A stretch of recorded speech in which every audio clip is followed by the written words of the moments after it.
Good morning, Mr. McGregor. Morning, Mr. Lucas. The first movie I ever saw in the cinema could possibly have been Star Wars Episode 4.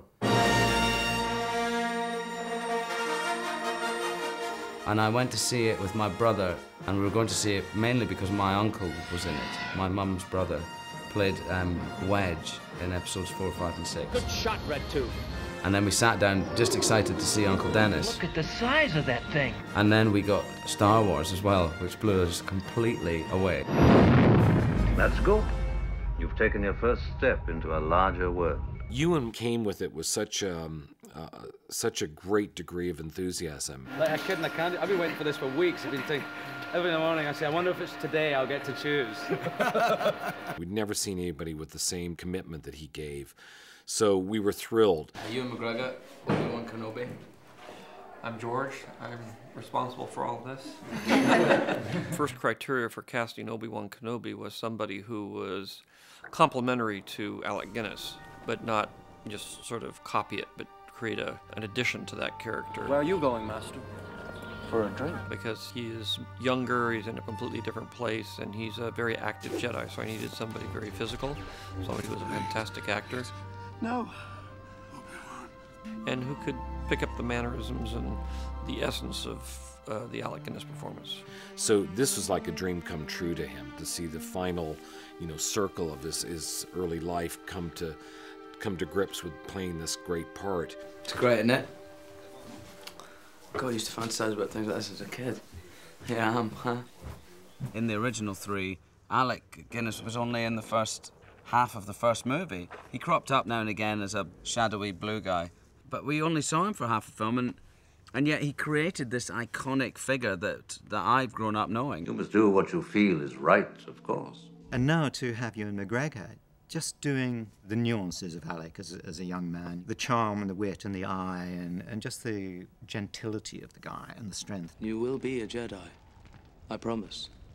We see right from the start, from Episode 1, that Obi-Wan becomes this little boy, Anakin's mentor and master, and the fact that he's the disciplinarian and he's always telling Anakin off, and Anakin's always been cheeky to him, and there is a father-son thing there, which is nice, and I refer to him in the end of this movie as being like brothers. The first half of this film, you see an incredible bond and a real friendship there, so that there is something important that's lost. It's written in a way to be reminiscent of Alec Guinness, and it's written in a way that he becomes more and more the father figure in the series. Patience.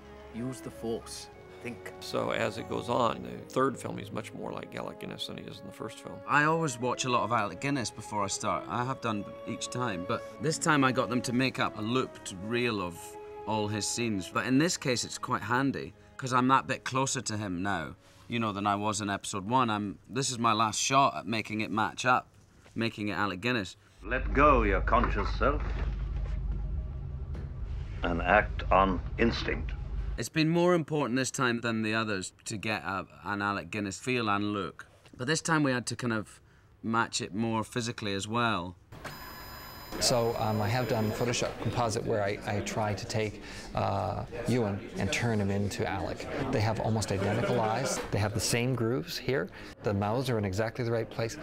They say this triangle is the most important thing and it defines your character. And on the two people, their characters, that triangle is exactly the same. So I think my hair's quite like Alec Guinness's, and it's no longer a mullet, which I sported beautifully in Episode 2. Which I've now passed on to Hayden. He now carries the mullet flame, through Episode 3. Is he wearing a big Jedi mullet? Yep. Top man. But the continuity in Alec Guinness's look is absolutely all over the place. That looks like someone else pretending to be Alec Guinness. Yeah. It looks like the whole hairpiece is just swiveled. What hairpiece? Not that he was wearing a hairpiece. Alec Guinness didn't wear a hairpiece. Sometimes his hair's here, sometimes it's down here, There's not a great deal of continuity going on there. His attempt to try and emulate a great actor who has an enormous amount of respect for is one thing, but what he's done in the process is he's brought the greatness of that character to himself and his own performance. Hello there. Hello there.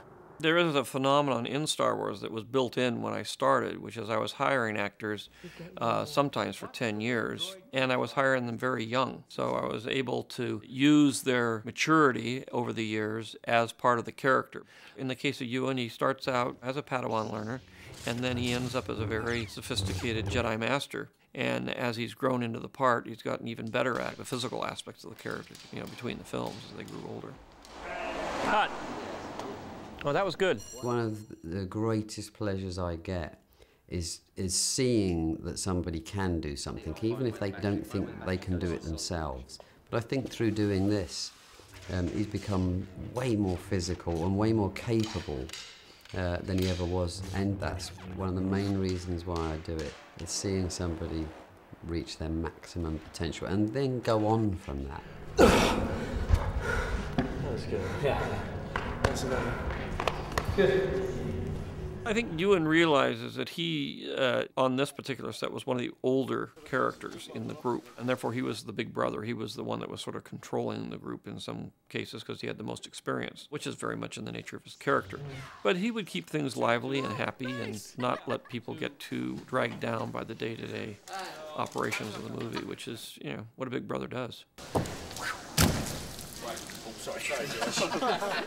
What also contributes greatly to the performance is working with other actors. And if you can work with a good receptive actor and a giving actor who's on the other side of the camera, then your performance benefits greatly. And working with Ewan has been exactly like that. What you notice with Ewan is his total involvement in everything that he does. He's completely involved, goes straight into it. That's what it's all about. I've still never met anyone like Ewan. He's so committed to what he does. He is such a physical performer. He works incredibly hard. He crafts his performances in a very professional manner, which makes it much, much easier for a director to work with him. And I think Ewan is right up there. I mean, he does exactly what Alec did on the first film, and he brings even something greater to the second trilogy. Remember, the Force will be with you, always.